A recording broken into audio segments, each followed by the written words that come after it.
todos, a todas. Agradezco primeramente esta invitación a las organizadoras y organizadores de este evento, principalmente a la doctora Tania. Agradezco la presencia de este auditorio y bueno, voy a tratar de devolverles algo por su presencia.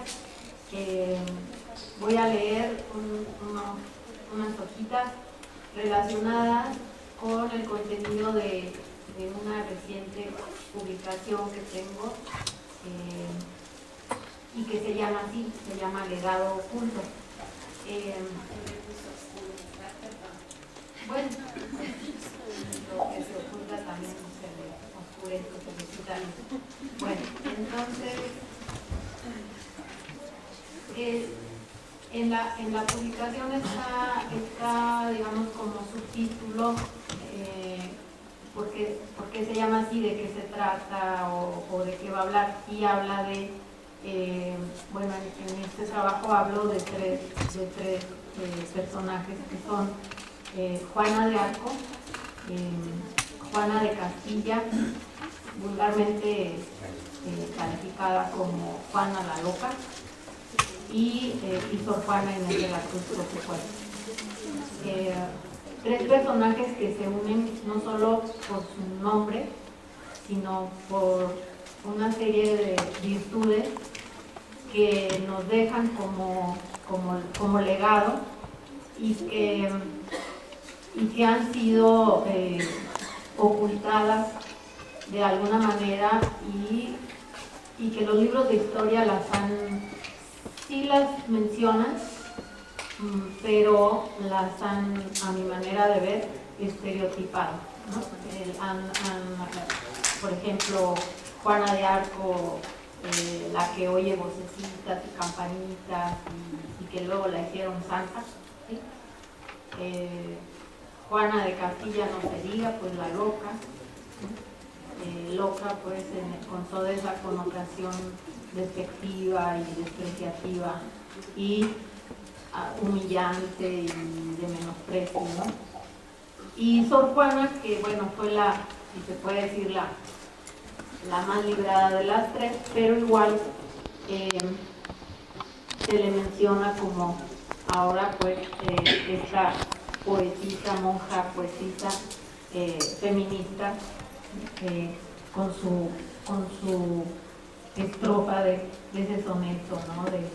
de hombres necios, pero que tiene, en toda su obra tiene nos deja un testimonio de pensamiento filosófico profundo, complejo, y también de un pensamiento psicológico, ¿sí? Nos hereda, ella es psicóloga, es filósofa, a mi manera de verla, ¿no? Entonces eso no se da, digamos, a conocer con toda la extensión que debería de hacer.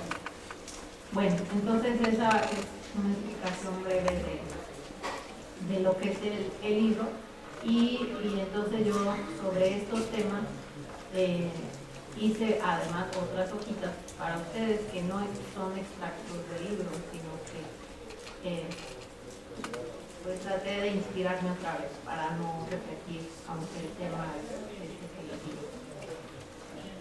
Bueno, legado oculto. Legado porque algo traspasó la vida de la rutina, de la comodidad, de la repetición, que se aferra a lo familiar, a lo conocido, a la inercia de la monotonía. Oculto porque ese algo que desbordó lo individual ha trastocado un orden del que no se podía salir sin desordenar todo lo que lo sostenía, sin tocar al poder que lo dictaba.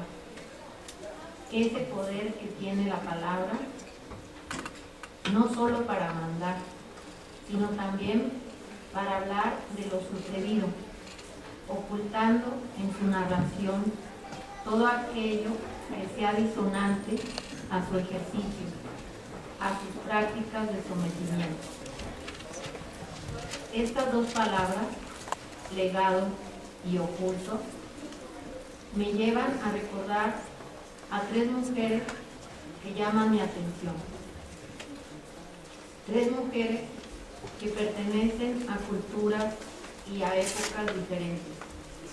Sin embargo, son semejantes en cuanto a que dejan un testimonio de fortaleza y lucidez por quedarnos solamente con dos cualidades. Son de diferentes épocas porque Juana de Arco es de la Edad Media, Juana de Castilla es renacentista y Sor Juana es de la primera época moderna. Ellas estuvieron muy cerca del poder y no obstante resistieron a su seducción, a su engaño. Pasaron a los libros de historia, sí, pero tal vez no precisamente como hubieran querido, no con el testimonio que deseaban dejar a la posteridad. Deformadas por la voz cantante de aquellos que cuidan la apariencia, temerosos del desprestigio, de que su imagen pierda la pulcritud que pretende irradiar la figura de los que se alimentan de los halagos que a su vez provienen de los que viven de ellos, es decir, los poderosos. Juana de Arco, Edad Media, Europa de regiones aún no bien delimitadas, invasiones, robos, pobreza, riqueza desmedida, reinos débiles, imperios despiadados. No hemos cambiado mucho, ¿verdad? Francia, cuna de una jovencita que a escasos 17 años enfrenta la fuerza brutal del ejército inglés y la inmensa apatía de la nobleza francesa. Ella, desde su niñez, empieza a recibir llamados que provienen de su interior, a los cuales les atribuye un origen religioso. Juana, niña en su frescura, en su ingenuidad, adolescente en su ímpetu, su precipitación, su prisa por vivir. Vida es movimiento y eso es en lo que ella insiste. No obstante, adulta en su fortaleza, decisión y fidelidad a sus convicciones. Juana de Arco, quien en el apellido lleva el nombre del doble sentido de vida-muerte, como bien lo señala Heráclito en sus fragmentos. Virgen, porque ningún hombre la cautivó tanto como la persecución de sus causas. Lograr la coronación de Carlos VII de Francia y liberar al pueblo francés del dominio inglés. Virginidad que la mantuvo atenta a sus objetivos, sin entregarse más que a estos. Virginidad, no obstante, haber recibido el calificativo de prostituta y haber sido asediada por los guardias que la vigilaban en su cautiverio. Juana de Arco, joven, valiente, vidente, sabedora de la necesidad de luchar por la libertad, involucrándose cada vez más en un juego del que no podía escapar. Ella se la jugó, apostando lo más valioso, su vida. No podía quedarse en el campo cuidando animales y haciendo la costura, porque cuando la conciencia llama, no hay modo de callarla, ni se puede desobedecerla. Tal vez por eso son pocos los que la escuchan. Juana vivió rápidamente y tal vez, a criterio de algunos, su muerte fue prematura. Pero ¿qué es vivir sin ideales, sin valores humanos? Intereses vulgares que se vieron amenazados con la verdad que Juana ondeaba en su estandarte, la mataron, creyendo que con ello darían fin a un obstáculo para seguir abusando, destruyendo, practicando la desmesura. Pero la muerte de Juana tuvo un efecto contrario a sus contrarios. Resultó ser el fuego que arreció para consumir el poder de los ingleses sobre la tierra francesa. Resultó ser el fuego que encendió los corazones de los pobladores de la región con la esperanza de ser liberados. Juana, la joven campesina, analfabeta, fervorosa, ingenua. Al mismo tiempo, la mujer de carácter firme, que se valió de lo que pudo verse como debilidad o carencia para ganar batallas. Y esa misma vulnerabilidad le rompió el alma a sus verdugos cuando la vieron agonizando en la hoguera. Ella no tuvo pretensiones de poder. Se descolocó como sujeto y se entregó al futuro, a las generaciones que vendrían, dejando en el camino su propia vida. Juana vivió más allá de la inercia de los que la rodeaban, quienes la veían precipitada, desesperada, caprichuda, voluntariosa, incluso vanidosa. Ella irrumpió en la comodidad del delfín Carlos VII, quien se había acostumbrado a la idea de abdicar. Ella interrumpió la rutina de los soldados ingleses, habituados a hacer y deshacer en aquella tierra extranjera. Juana sacudió a un pueblo resignado al saqueo y a la violencia, sin esperanza alguna de ser liberado. Esta joven, de apenas 19 años, al morir, deja de existir como persona para convertirse en un ejemplo de valentía, convicción, perseverancia y generosidad. Juana, otra Juana, Juana la de Castilla, la reina que reinó a la sombra de su esposo, luego su padre, finalmente su hijo. La reina que no reinó, según algunos. Juana parte de su tierra para contraer matrimonio con un desconocido, lo cual era más o menos común en aquellas épocas y sobre todo dentro de la nobleza. Ese desconocido queda prendado de ella al verla. Juana la hermosa y Felipe el loco de amor por ella. Ambos llenos de vida. 5 hijos son testimonio de sus noches y días apasionados. Juana llega a Flandes, actual Bélgica, insegura, temerosa, a la vez altiva, sabiendo que representaba a su pueblo, a su madre la reina Isabel de Castilla y a su padre Fernando de Aragón. En Flandes, Juana se siente extraña, triste, bajo el cielo nublado y la humedad fría de ese lugar que sería su casa.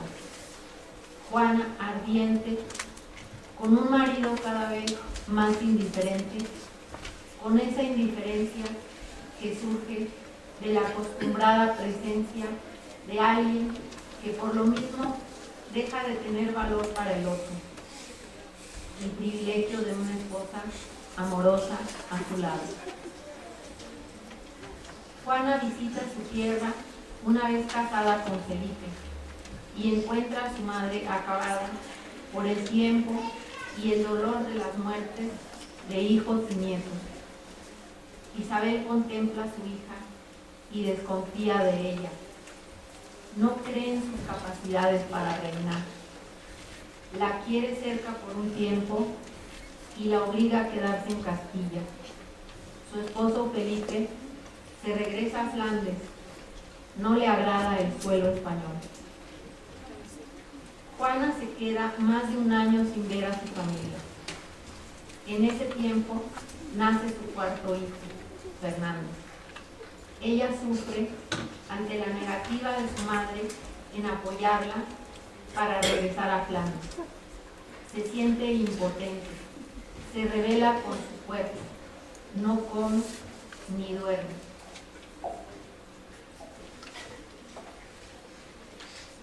En el clímax de su desesperación, se queda velando fuera del castillo de la Mota, donde la reina la retenía. Ahí entablan una fuerte discusión madre e hija, de la cual la primera concluye que Juana está perdiendo la cordura y la segunda siente que su madre la quiere apartar de su esposo y sus hijos, lo cual le parece contradictorio y se lo dice a su madre. Discutir con la reina era falta de juicio, echarle en cara a una madre su tolerancia ante las infidelidades de su esposo Fernando el Rey era inaudito.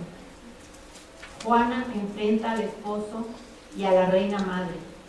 Al primero le reprocha sus infidelidades absurdas, es decir, a Felipe, que también era infiel, por cierto.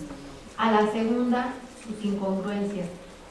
Ante la defensa y la violencia que despierta en ellos, la verdad dicha por Juana, ella se repliega, se culpa, desconfía de sí misma, no encontrando otra vía para expresar su rebeldía que su propio cuerpo.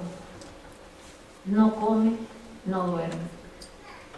La reina Juana, que no reinó, y sin embargo ninguno de los que la rodearon pudieron borrar su presencia, aun cuando la encerraron, vivió 66 años, de los cuales más de la mitad pasó cautiva en un palacio que ya no existe, en Tordesillas. Ese palacio no se conservó, no se le conservó, se dejó caer y ya cuando estaba casi en ruinas lo desaparecieron. El encierro se le aplicó por parte de su esposo, su madre, su padre y lo continuó su hijo. No obstante el maltrato, ella fue leal a su familia. Nunca hizo nada que perjudicara a su hijo Carlos, aún habiendo la oportunidad. Carlos solicitaba su firma en todos los documentos reales, y aunque él la mantuvo en cautiverio, no soportó su muerte. La ausencia de esa firma que lo avalaba, que le recordaba quién era la reina. El mismo año que muere su madre, Carlos abdica y 3 años después muere. Una tercera Juana, Sor Juana Inés de la Cruz, Juana de esta tierra, la mexicana. Poetisa, sí, también filósofa, también psicóloga. Enigmática, más que barroca, más misteriosa que la sonrisa de la Mona Lisa. Juana, nacida en una hacienda, la de San Miguel Nepantla, 1648. Hija natural de un español que viene a la Nueva España, como muchos, a probar fortuna, y que así como aparece, desaparece, dejando a su pareja con 3 hijos, 2 mujeres y un hombre, dentro de los cuales está Juana. La niña Juana es inquieta y muestra su deseo de conocer. Logra que la madre la mande a la capital, donde termina viviendo en la corte virreinal, asombrando a todos con su inteligencia, deleitándolos con su belleza. Pero esa vida la desencanta, la cambia por el convento. Ella quiere soledad, tiempo para estudiar y escribir. Es autodidacta, lee todo libro que cae en sus manos. Nunca sigue una educación institucionalizada, porque las mujeres no tienen acceso a esta. Y tal vez fue mejor, porque Juana no es obediente, ni se traga las palabras cuando tiene algo que decir. Además, Cuenta con una habilidad impresionante para expresarse. Domina el lenguaje. Lo hace estéticamente. Se muestra y se oculta en él. Juana se va a un convento, pero cambia a otro, porque tampoco se le da el sacrificio. Ayunar, levantarse en la madrugada, hacer labores arduas, dedicarse a la oración. Se va con las jerónimas, que le permiten leer, escribir, practicar el arte de la pintura, conversar con personajes que acuden a ella para tener una plática culta. También aquí Juana despierta admiración y respeto. Las monjas la buscan, la proponen como lectora, pero ella declina. Juana las escucha, les administra y les aumenta sus bienes conventuales. Juana vive una larga época de bienestar dentro de lo que cabe en un convento hablar de bienestar.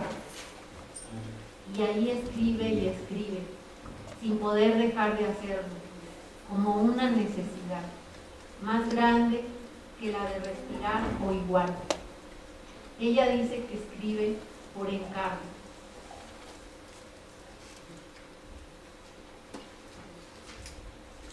Pero más bien está en su naturaleza. Y si bien realiza obra dedicada a personajes de la época, esto lo hace como los artistas a quienes les piden retratos o esculturas y les pagan. Aún en estos textos, ella deja ver su espíritu entre líneas, a través de los personajes, y externa sus análisis sobre los sentimientos humanos, en los cuales observa las contradicciones. Ellos son vulgares y a la vez sublimes. Provienen del cuerpo al mismo tiempo que del alma. Juana es amante de la muerte, de lo que está al final de todas las pasiones. Se burla de su persona, observa sus propias paradojas, se confiesa incapaz de superarlas, no obstante que las conoce. Juana nos da en cada frase lecciones de humanidad, lo bueno y lo malo formando una sola cosa. Sor Juana es altiva, vanidosa, sensible, sumamente inteligente, artista de la lengua que le permite expresarse acerca de temas tan complejos como la razón y los sentidos, la emoción y el espíritu, la vida y la muerte, el tiempo y la eternidad. A Juana le indigna la condición oprimida en la que viven mujeres e indígenas. Es una rebelde que tiene las armas del intelecto, la sensibilidad y el lenguaje, con las cuales tal vez hirió a más de uno, como se hiere cuando se dice la verdad. El México de Juana no es el mismo a lo largo de su vida. Le toca la suerte de acercarse a virreyes cultos, pero en los últimos años, ya cercanos a su muerte, la entonces Nueva España pasa por una crisis, tanto económica como social y política.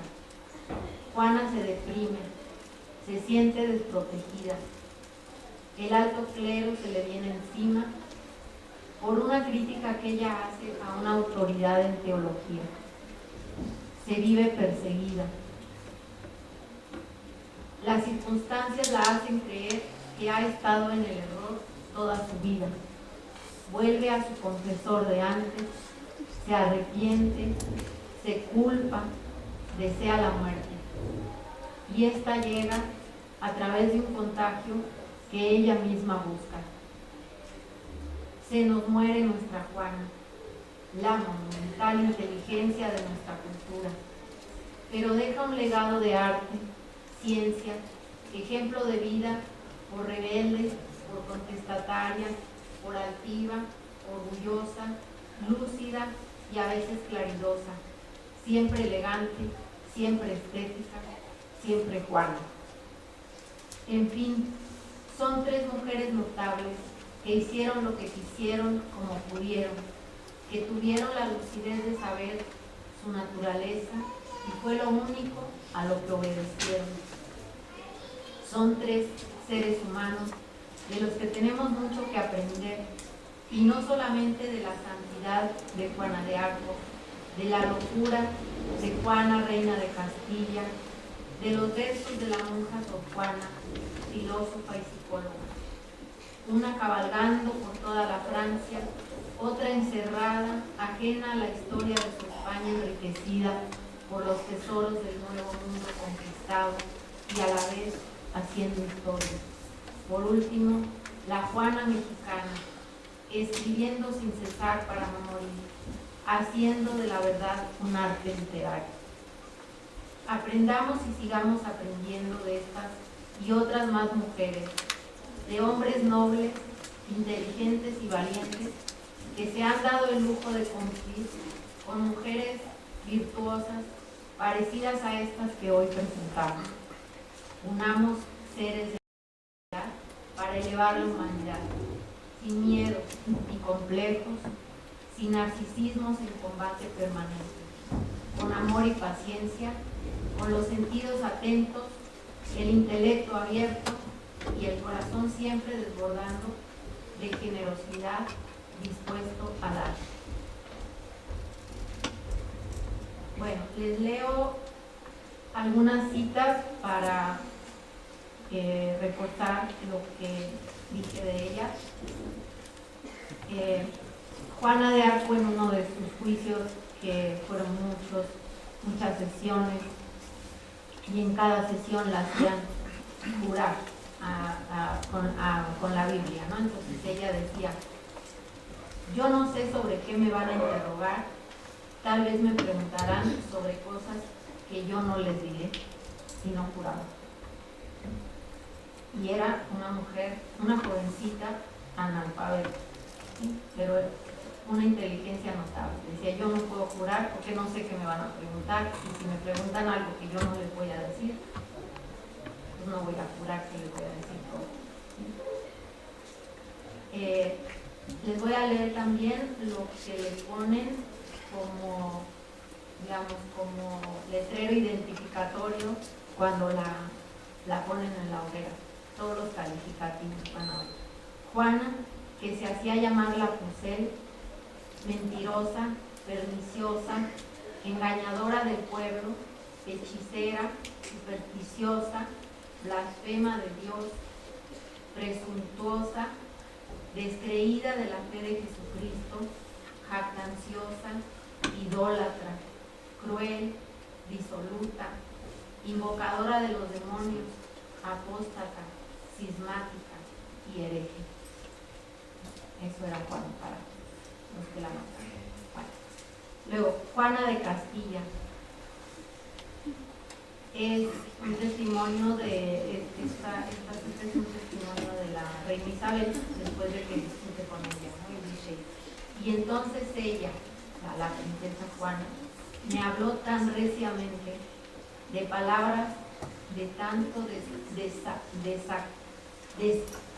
desacatamiento y tan fuera de lo que una hija debe decir a su madre, que si yo no se la sufriera en ninguna manera. O sea, lo que Juana le decía a su madre era verdad, y la madre lo vivía como un desacato a su autoridad. Ahora, acerca de la lealtad de Juana de Castilla a sus amores, que eran su España, su padre, su madre, su esposo y sus hijos, ¿sí? Entonces dice: siempre obedecí y acaté al rey, quisiera que fuera vivo y que ahí donde está viviere, porque su vida era más necesaria que la mía. O sea, a ella le ocultan la muerte de su padre. Ella muere el padre cuando ella ya está encerrada, y no le dicen que había muerto. Y luego, cuando hay un movimiento de rebelión en contra de Carlos, su hijo, Carlos V, los comuneros van ahí a Tordesillas y la quieren pues usar, ¿no?, en contra de su hijo y reconocer que ella es la reina y desplazar a Carlos. Entonces ella les contesta que les dice que no va a firmar nada y dice que no la revolviese nadie con su hijo. O sea, ella no quería que la pusieran en enemistad con él. Luego ella hace un discurso frente a los comuneros, un discurso totalmente coherente, ¿sí? Y ahí es donde uno también entiende por qué ella pues no ejerce el poder que tenía, ¿no? Dice, yo tengo mucho amor a todas las gentes. Si yo no me puse en ello, o sea, si ella no gobernó, fue porque ni allá ni acá no hiciesen mal a mis hijos. O sea, ella tenía una parte de su familia estaba en Flandes, en Bélgica, y otra parte estaba en España. Entonces ella tenía miedo, ¿sí?, de que les hicieran daño a sus hijos. Bueno, y algunos versos de Sor Juana, donde, por ejemplo, ella dice, ella nos hace ver que cuando la razón se aplica con tal rigor a los actos antes de llevarlos a cabo, es demasiado calculadora la razón, ¿sí? Y entonces nos paraliza. O sea, cuando analizamos demasiado algo, entonces el efecto que puede tener es no hacerlo, ¿sí? Entonces eso lo señala ella en un versículo que dice: si los riesgos del mar considerara, ninguno se embarcara. Si antes viera bien su peligro, nadie se atreviera, ni al bravo toro osado provocar. ¿Sí? Esa es, digamos, una idea que se maneja en otros autores posteriormente dentro de la filosofía, que la razón aplicada en un rigor extremo no nos lleva a la acción, sino que nos deja paralizados, ¿sí? Luego, acerca de la relatividad de la verdad, ¿sí?, dice: todos son iguales jueces, y siendo iguales y varios, no hay quien pueda decidir cuál es lo más acertado, ¿sí? Este tema de la relatividad de la verdad, del conocimiento, también es un tema central dentro de la filosofía, incluso de la ciencia. Luego hay otro fragmento que refiere al poder de la imaginación y del ánimo, digamos, y cómo ese ánimo, esa imaginación puede actuar sobre nosotros. Dice: finjamos que soy feliz, triste pensamiento un rato, quizá podréis persuadirme, aunque yo sé lo contrario, que pues solo en la aprensión dicen que escriban los gallos. Si os imagináis dichoso, no seréis tan desdichados. Luego, en cuanto a la sinceridad de los afectos, o sea, ella dice que los afectos no mienten, las emociones no mienten. Podemos mentir con el discurso, el argumento, incluso aparentemente razonado, pero las emociones no mienten. Y se refiere a los celos. Dice: solo los celos ignoran fábricas de fingimientos, que como son locos, tienen propiedad de verdaderos. Los gritos que ellos dan son, sin dictamen de su dueño, no hilaciones del discurso, sino abortos del tormento. Como de razón carecen de instrumento, de fingir, que aquesto solo es el racional bueno. Luego ella hace una relación muy interesante entre la voluntad y el querer.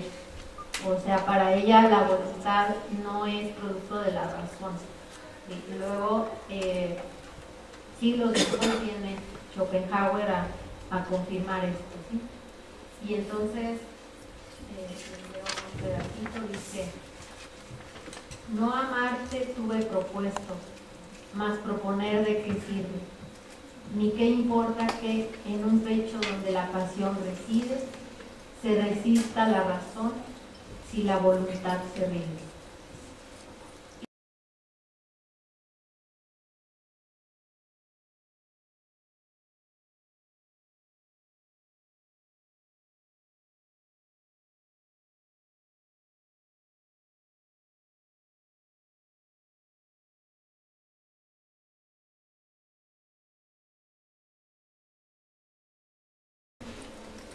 Entonces, luego es el mismo confesor al que ella vuelve cuando duda pues, de toda su vida, ¿no? De todo lo que hizo en su vida. Pero esta carta es antes de ese momento de volver con él. Es cuando precisamente rompe con él, ¿sí? Dice: no me exaspere ni me amenace. Yo no tengo una naturaleza tan servil. Persuádame. Por persuasión yo puedo hasta privarme de todo aquello que me pueda dar gusto, aunque sea muy lícito. Yo puedo mortificarme si estoy persuadida, pero no a fuerza de represión. Bueno, pues ese era el carácter de nuestras Juanas. Entonces, bueno, pues con esto termino la exposición y les agradezco su atención.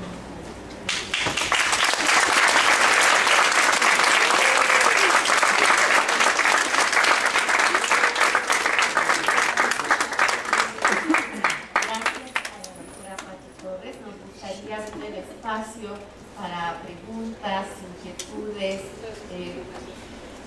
algo que ustedes quisieran comentar con la doctora Patti Torres ahorita que la tenemos.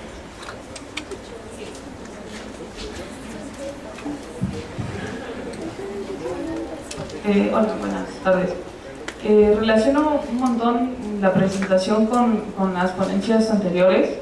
En la primera veíamos la necesidad de la sospecha, ¿no? Vemos cómo se ha contado la historia de una manera unívoca, y en la segunda ponencia veíamos cómo a partir de esa sospecha se presentan otras historias, ¿no? La historia no es precisamente continua y tal, y toma todo el sentido para mí recuperar esas voces perdidas, ¿no? Y esas voces perdidas, en mi comentario va en relación a la psicología, ¿no? Yo no sé cómo se maneja acá en la facultad, yo soy de Iztacala, y ahí hacemos estudios sobre las referencias, ¿no? Las referencias que a lo largo de la carrera vemos que son masculinas, ¿no? O parten desde la ciencia, desde lo neutral, etcétera, lo masculino. Entonces, usted, y eso lo preguntaban mucho allá en la facultad de Iztacala, ¿de qué sirve recuperar las historias? Esas voces no necesariamente visibles en las facultades, en las lecturas, etcétera. ¿De qué sirve recuperar esas otras voces, ¿no? Que han sido silenciadas?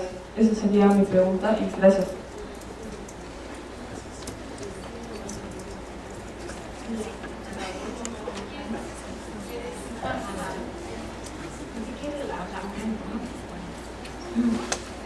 Pues mira, para empezar, bueno, gracias por tu atención y por tu intervención, y después incluso pensar de otra manera, o sea, no decir para qué sirve, sino simplemente buscar, tratar de ver la vida de las personas que están queriendo dejar como testimonio algún valor que se puede practicar y que puede dar frutos en los demás, ¿sí? O sea, porque si tú te preguntas de qué sirve si no van a, digamos, no van a estar en las instituciones o no van a tener como un certificado de autenticidad, o sea, es como es estar criticando eso y luego querer entrar a formar parte de. ¿sí? sino que claro que sirve. ¿Sí? Es un trabajo más lento, es un trabajo que tal vez no se vea en lo inmediato, ¿sí? Pero es un trabajo que da frutos y de eso hay que estar convencidos, ¿sí? Y no preguntarnos de qué sirve si nadie los va a publicar o no van a salir en el periódico o no los van a entrevistar en radio o no va a tener un foro así, ¿no? de ser visto públicamente, ¿no? Porque eso forma parte de lo oficial. Ahora, si tú tienes acceso a eso, úsalo. Si no lo tienes, de todas maneras tú practica esas virtudes, ¿sí?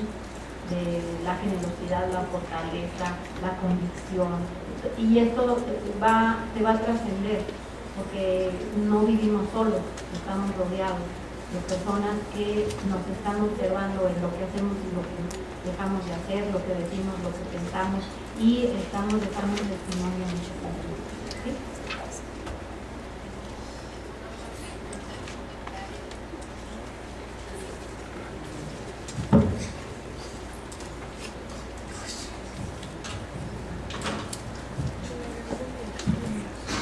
Buenas tardes, profesora. Disculpen, analógicamente en el siglo XXI es factible conjeturar que se presenta el mismo caso pero masivo de esa forma de silenciar las voces femeninas. Es decir, por ejemplo, en el caso de Sor Juana, la primera mujer latinoamericana sobresaliente, entre esta mezcla de sangre latina y americana, se podría decir que se da en este caso de una forma más es decir, tiene un impacto más grande en estos tiempos como en el de la Nueva España. A ver si te entendí. O sea, de que Sí. no hemos superado esta situación de... Sí, ¿Sí? ¿A eso te efectivamente, refieres? sí. O sea, que no obstante el paso de los siglos, ya no digamos de los años. sí, siglos. Ujú. Es decir, si antes, por decirlo así, esa mujer era la representación de esa raza, nuestra raza por la que habla, en estos momentos se da de una forma masiva con la difusión, por decirlo así.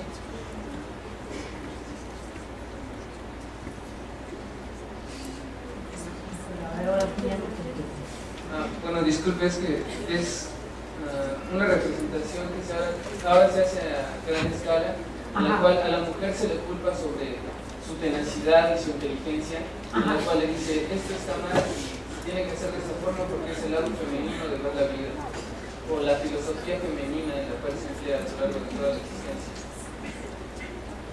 No te estás refiriendo a Sor Juana, sino a las mujeres Sí, a actuales. las mujeres actuales. Ah, ya.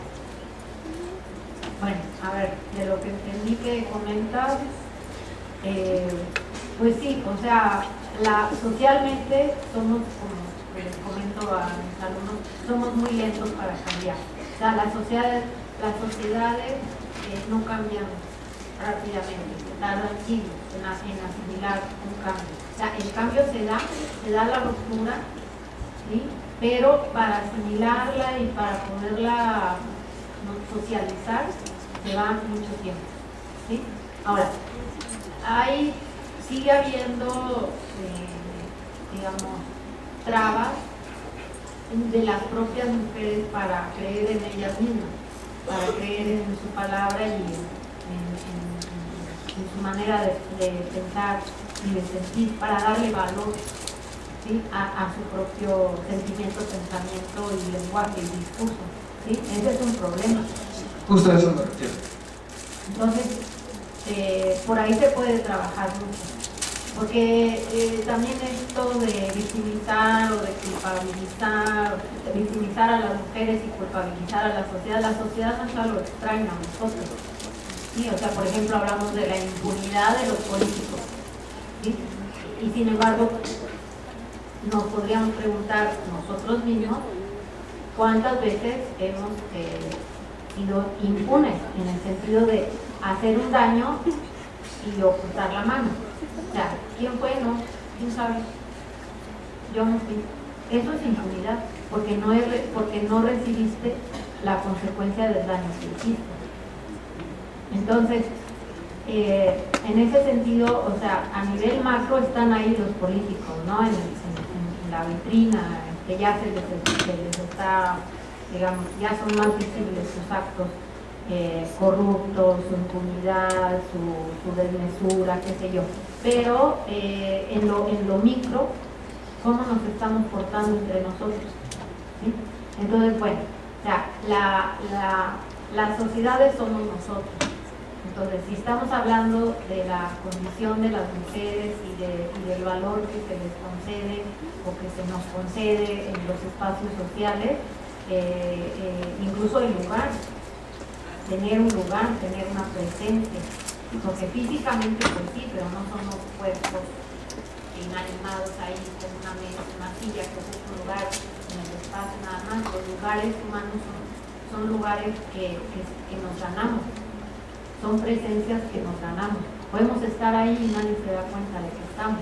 Podemos no estar y la gente nos está recordando, nos está evocando. Entonces tenemos un lugar, ¿sí? Pero ese lugar se gana, ¿sí? Y la primera forma de ganarlo es creer en nosotros mismos.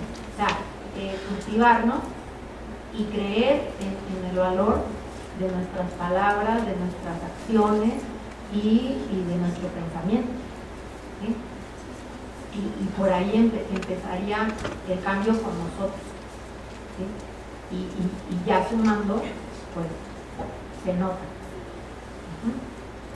Otra pregunta, profesora. Disculpe, ¿cree que los medios de difusión masiva tienen una influencia directa con estos hechos que se presentan sobre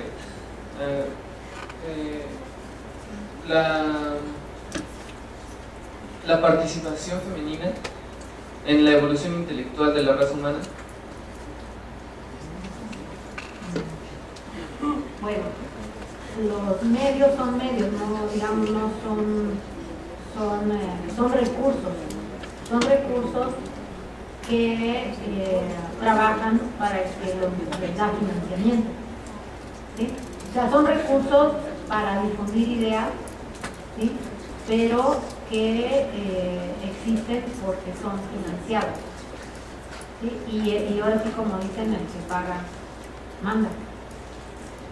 Entonces, en ese sentido, la sociedad trata de mantener un orden que ya logró, digamos, y dentro de ese orden hay, digamos, relaciones de sometimiento que se ven como normales y como que ya no hay nada que hacer ahí, que así va a ser siempre, ¿sí?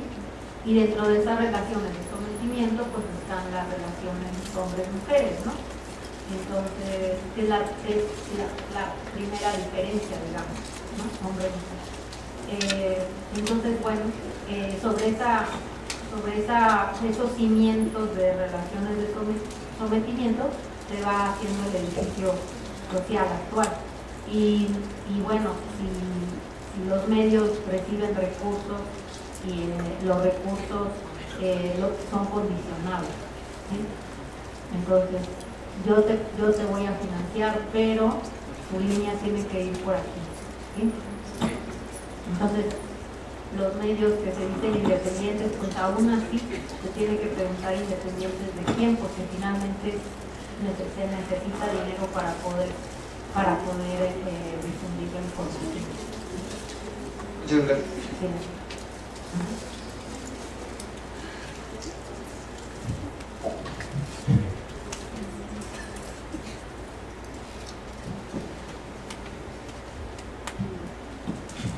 Pati, me dejan varias reflexiones y al mismo tiempo pues algunas preguntas tal vez, digamos, lanzadas solo al aire, no esperando una respuesta como tal.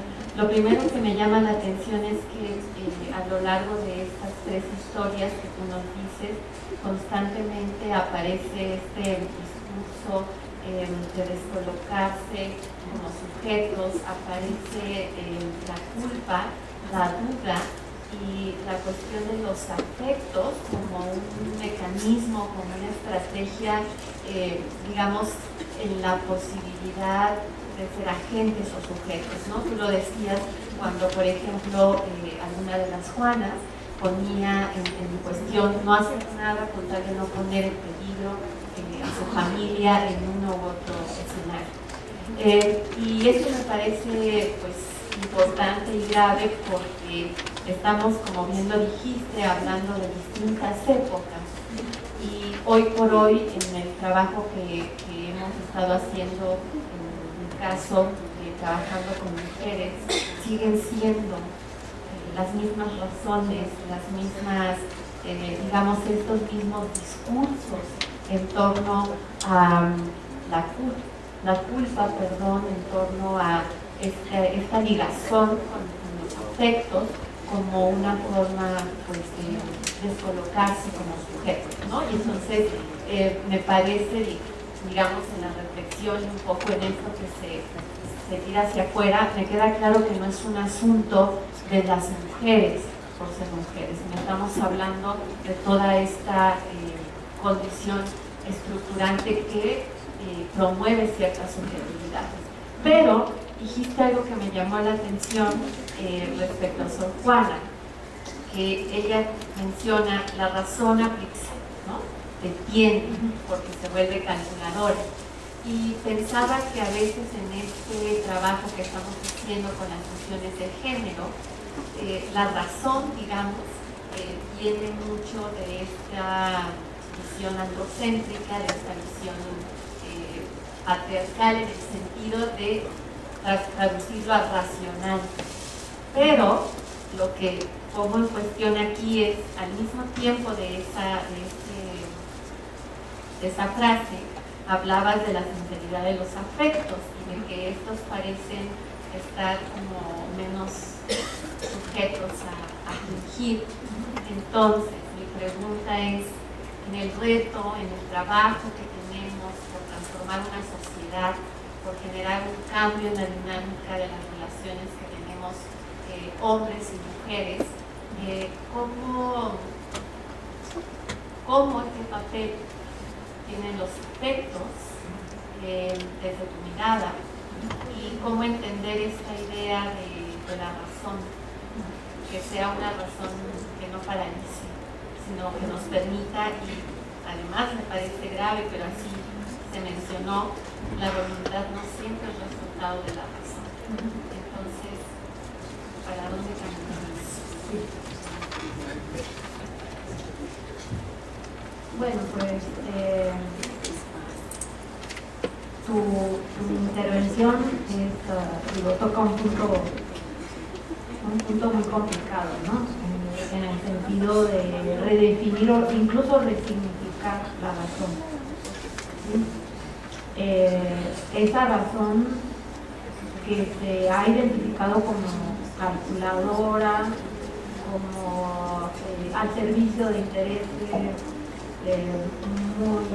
muy particulares. Por ejemplo, esa razón a la que se enfrentó, razón entre comillas, digamos, de también Juana de Arco, sí, que le decía, no, a ver, espérate, no, descansa, mañana vemos y armamos algo para seguir combatiendo. Y ella dijo, no, o sea, hoy mejor que mañana, ¿sí? Entonces ella se desespera de esa inercia, de esa apatía, de esa falta de voluntad, ¿ves? De todos estos que están acá moviéndose para ver dónde quedan mejor colocados. Esa es la razón, ¿ves? Una razón, digamos, una razón que calcula, que mide los actos para no sobrepasarse y no ir más allá de lo permitido, o de sí cambiar un sistema, pero no tanto de manera que haya una negociación ahí infinita, 30, 70, 40 y así, como si fuera un mercado, ¿no? Ella no tiene esa mentalidad, ¿sí? Ella tiene objetivos fijos y y mete toda su pasión ahí.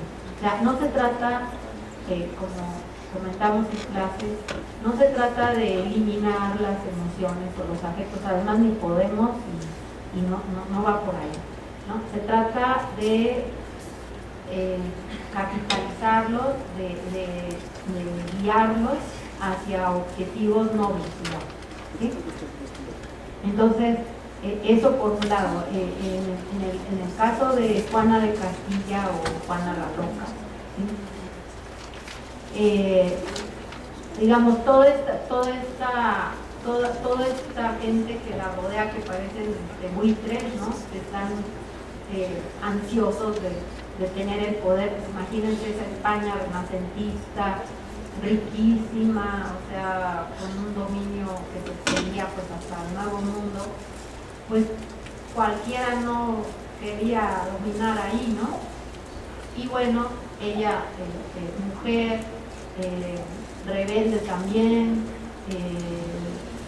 una serie de episodios de su vida donde ella cuestiona la infidelidad de los hombres, cuestiona el uso de las mujeres como para la prostitución, o sea, cuestiona incluso digamos, a su mamá le dice, bueno, ¿cómo es posible que tú no entiendas que yo tengo más de un año de no ver a mis 3 hijos que dejé allá?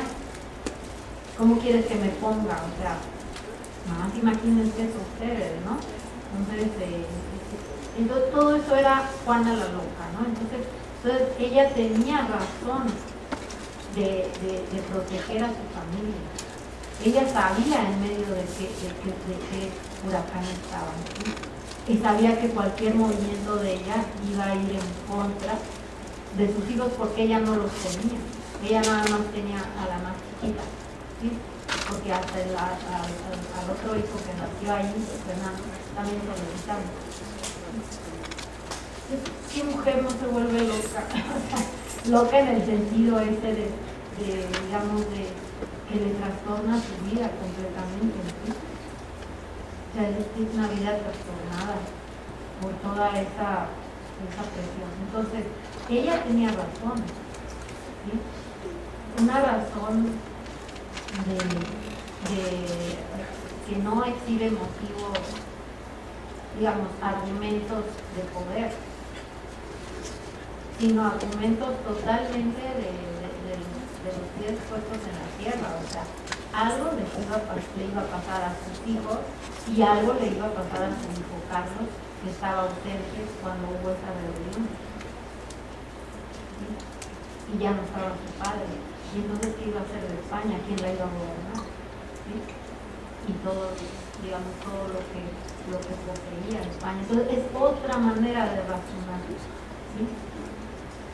Y creo que creo que es muy importante porque justo al contar las historias, por ejemplo, algo que yo he aprendido conforme más incorporo esta perspectiva de género es que tal vez en un caso, cuando una de mis participantes dice que lo que ella hace ante una situación de violencia de género es que en su interior ha dejado de amar a su esposo, aunque no lo sepa. Yo, o sea, podría ver eso y decir, no está haciendo nada, no está pasando nada, bla, bla, bla, o tener una relectura hacia, digamos, cuáles son las formas o las estrategias o los actos de resistencia que un poco se escuchan también a través de estas mujeres. Pensaba en lo que decías del uso del cuerpo, ¿no? El dejar de comer, el dejar, y que solo recontando, o sea, solo reviendo y teniendo una mirada más crítica se puede como generar, y que en ese sentido, pensando también en la pregunta de la compañera de para qué sirve, pues sirve justo para empezar a contar otra historia, una historia que nos coloca en otro lugar.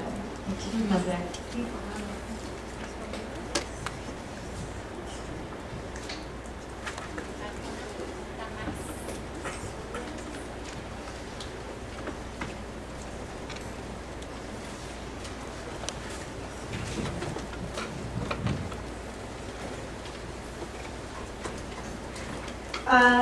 Las situaciones que estamos viendo en este momento pueden verse desde la perspectiva de género y también de un movimiento social, en mi opinión, en el sentido de cómo durante una edad donde se le sometía a la mujer y no se le permitía hacer tantas cosas tan maravillosas como las que lograron hacer estas mujeres, fueron de aquellas que lograron ir en contra de toda la normalidad de la época, ¿no? En contra de toda esta forma de control social que le daban a las mujeres, a la familia, a los individuos que conformaban los grupos primarios dentro de los roles de padre, madre, como lo vemos con Juana la Loca, y que intentan aún así prevalecer con toda la tenacidad que logran tener para cumplir sus ideales. Entonces, en esta pensar que me generó la pregunta de la compañera al respecto de para qué conocíamos estas historias, es también para ver que tanto hombres como mujeres tenemos esta posibilidad de no tener que ir con la marea, sino también ir en contra de la marea, pensar más allá, buscar alternativas, soluciones que nos permitan cumplir con nuestros intereses para generar bienestar, ¿no? Una estabilidad emocional, algo que a pesar de ser dificultoso nos permite dar cuenta de sí con base a lo que vemos alrededor y lo que luchamos y lo que nos interesa, ¿no? Pensar en Juana de Arco como un personaje tan característico e importante para las mujeres latinoamericanas y no solo mexicanas es muy interesante, ¿no? Las aportaciones que logramos recibir de estas mujeres no solo las tenemos que ver como nosotras mujeres para las mujeres o como los hombres para tener una visión más amplia y evitar caer en machismo, etcétera, ¿no? Sino en miles de aspectos, entre ellos esta parte tan bella que es que siempre va a haber individuos que intenten generar cambio quizá no masivo, quizá un tanto más hacia los grupos, ¿no? Hacia pequeñas agrupaciones que necesitan este cambio y que al final, de alguna forma, aunque los cambios son muy lentos y paulatinos, hablando de los cambios sociales, siempre va a haber un cambio, siempre va a haber algún efecto, como lo que podemos ver aquí, ¿no? Nada más era un comentario.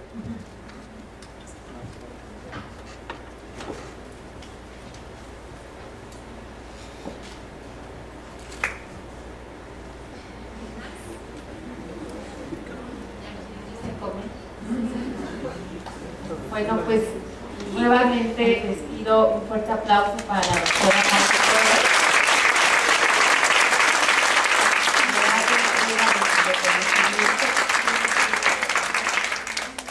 Y que si les interesa su libro, no les va a cobrar ni autógrafo ni besos. Ahorita se lo pueden pedir allá afuera y les va a decir dónde lo pueden encontrar.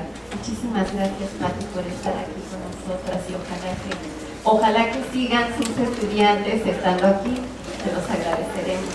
Nos vemos en la tarde con el tema de violencia en la pareja.